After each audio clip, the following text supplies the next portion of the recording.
Here's something that you already know. Your job does not care about you. It doesn't matter how loyal you are to your company, how you feel like they are there for you, that corporate jargon of, oh, this is your work family. No. In the end of the day, the only thing that the company cares about is the bottom line. And the only thing that, for as much as you might love or like your coworkers, at the end of the day, they're just trying to get their work done too. Everybody's just trying to get their stuff done so they can get paid and go home. And let's be honest, so are you. And there's nothing wrong with that, but I think the more that people realize that you don't have to be loyal to a company for 5, 10, 15 years, it just doesn't matter. You don't have to do that. A lot of people these days, there's a lot of talk about job hopping, that if you change jobs every couple of years, it's seen as a risk on your resume. I wholeheartedly disagree.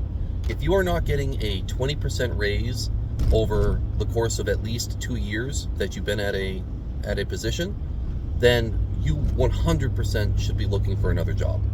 Don't wait. Just start looking. Every 2 years, you should be getting a promotion or a 20% raise from your base salary. Now, that sounds like it might be greedy. I totally disagree. The way that things happen these days is you will not be able to negotiate raises like that by staying at one small company. You need to be leveraging your time at your current company to learn skills that you can apply to your next job. Now, whether that next job is within that same company or at a totally different one, yeah, that's what's up for debate. But arguably, jumping ship, it's better for your mental health. Because the other side of it is that the more that you get involved with a company, you start to realize things that, especially when you're just starting out, you start to realize things that could be done better, things that could be improved, and if you have a mind like mine where you're focused on continuous improvement, I hate inefficiency. I don't like it when there are ways that I see that could make my job better or make my job easier, and I am unable to effectuate change because I haven't been empowered to do so. The problem is that once you start seeing those fundamental flaws in how that company is run, you can't unsee them, and they will continually be a thorn in your side until you actually leave that company. And even if you come up with a solution for how to fix things, you will just burn yourself out trying to change it. It won't work. The thing is that top-down management is a skill that a lot of companies lack. And we make excuses as middle management, as lower management, as the peons on the lower rung of the ladders. We make excuses that, I like the boss of the company. I like the president of the company. He's a nice guy, all that kind of stuff. He might be a nice guy, but if he's not an effective business leader, then it doesn't mean much. Because at the end of the day, when you're stressed and overworked and feeling unappreciated, it doesn't matter how nice the president is. It doesn't matter. It just, at the end, the only thing that matters is your mental health and your mental bandwidth and how much has been eaten up by a job that's just going to suck the life out of you, and if you got hit by a bus tomorrow, would replace you within a week. You put in your 2 weeks notice and they start shopping for a new candidate immediately. Where's the loyalty to you? Loyalty to each other is really what is missing in today's business world. And whether it's a generational thing or not, that's a topic I'll get into on another time. But the fact of the matter is that you don't owe your business, your company, anything more than what you're willing to give up. Like there's some measure of sacrifice that you have to have for any job. Like you're sacrificing your time for money. That's part of the problem. a lot of a lot of millennials, I feel, have been raised with a mindset that is much more of an entrepreneurial mindset, and we still pigeonhole ourselves into corporate jobs, and I think that's half the reason why so many of us are absolutely miserable. I think it's right at the heart of the reason why corporate culture is finally being exposed and is dying, because millennials are done dealing with corporate politics and all of the bullshit of trying to climb that ladder. We don't want to do it anymore. So at the end of the day, leverage your job to be able to obtain the skills that you want to apply to your next position.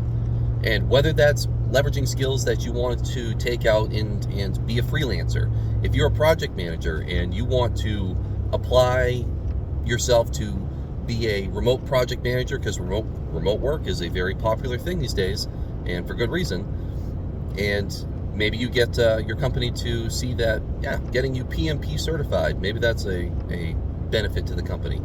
You keep it to yourself. If you're thinking about going freelance or going on your own, even your best friend at work,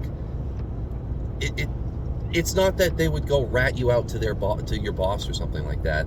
It's just that when you start to vent at work, when you've seen those fundamental flaws, when you've started to see the cracks in the system, and now you can't look away, the second that you start indulging in venting about that with some of your coworkers, first of all, there is always the risk that even the ones that you thought you could trust, they let something slip to your boss's boss, and now you're being called in to be talked about concerns about your performance. But the other thing is that the more attention that you bring to it, if it's not something that is being addressed actively by leadership, if it's not something that is an active, continuous improvement project, then you're just painting a target on your back as being somebody who is difficult to work with, even if it is a cooperative coworker, even if it is somebody you're venting to that you trust, because chances are you're probably going to vent about it to more than just one person. And once that word gets around, you need to start building that. You start unofficially building that reputation as somebody who is just throwing a monkey wrench into the system. It makes it harder for people to work with you. And even if they commiserate with you and they start venting about the same flaws, or they see their own problems in the business, it starts a cycle of just this whirlpool of negativity that sucks everybody down just that much faster. So, long story short, you don't need to be loyal to a company just because they gave you a job.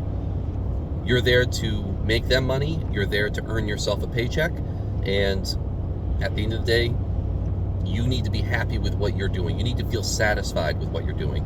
I don't buy into this bullshit of, oh, you just need to find a job so that it pays the bills enough so that you can do your hobbies. No, that is old school, 30-year-old way of thinking. That's not how the business world needs to work anymore. And that gets into the mindset again of what I feel millennials were taught and how we were raised, that you don't sacrifice the one thing that you can never get back, and that's your time. You don't sacrifice your time for something that you hate doing just so that you can squeak out a couple weeks worth of vacation every year and can afford, to buy a few video games on the weekends. No, there's more to life than that. It is truly sad how brainwashed previous generations have been about corporate culture. So I'm hoping that we are starting to see the revolution, that the rise and deregulation of small businesses ultimately leads to many, many more. I think there's going to be an explosion of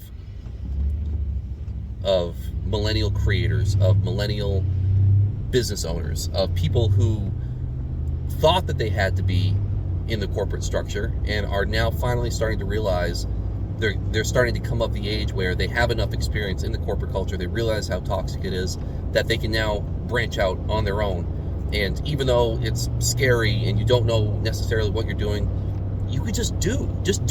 And what's the worst that happens? Like, your business fails? Okay. Like, there are certain risks that you can accept and can't accept. Like, you still got to pay bills one way or another. But if you see a need and it's something that you actually enjoy doing, don't buy into this. Don't buy into the idea where, oh, if you do what you love for a living, then you're just going to start hating your hobby. No. No. If you're doing it right, then it will always feel like your hobby. If you can't go a day without thinking about this one thing, go do it. You know? Don't worry about your job. Like, yes, there is decision fatigue and emotional fatigue and mental fatigue and bandwidth that I struggle with every day. I have to make 1,000 decisions as a project manager at my current position. And by the end of the day, I'm exhausted and I don't want to do anything. But I know if I just lay in bed and doom scroll for 4 hours a night, then I'm not any closer to breaking free of that hamster wheel. And I don't want that for myself. I don't want that for my kids. I don't want that for my family. There's so much opportunity out there, especially with the internet. It just, it's hard for people to really conceive in their heads. Like, it just, the scale of it is so much greater than what people really give it credit for. We've all been suckered into the apps where we think the internet is nothing more than Twitter or X, whatever they're calling it now, or Facebook or Instagram or Snapchat, all of the things that we use to waste our time, and we don't see it as a tool to truly create and communicate with the world. The world is your market at that point. If there is something that you can market yourself as knowing, or that you enjoy creating, your audience is everywhere. It's not just in your local community. Now, if you wanted to start a business of pressure washing houses, or you wanted to start a food truck, or you wanted to do a yard maintenance business, whatever, you can still leverage an online community. You still leverage yourself and put yourself out there as a brand that can be trusted for free. You don't have to spend thousands of dollars on advertising anymore.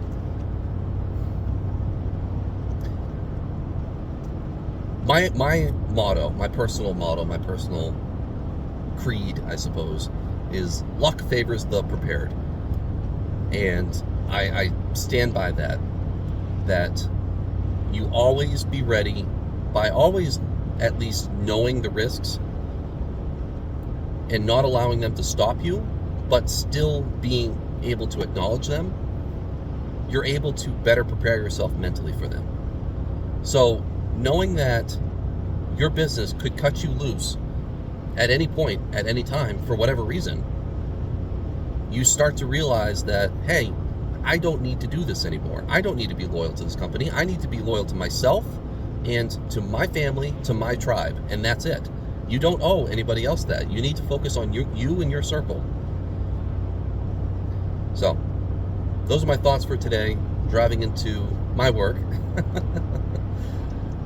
So it's one of those things it's always on my mind, that you don't have to pigeonhole yourself into a career that you feel like you have to do. Now, are there certain responsibilities that you have that you need to be able to meet? You have kids, you have a family, you have a mortgage and a house. Yes, you need to make sure that those people and those things are taken care of. But ultimately, it's your life. Don't waste your life at a career that you only tolerate because it barely makes enough money for you to be able to enjoy the things you actually do like. Anyway, those are my thoughts for today. Until next time, peace.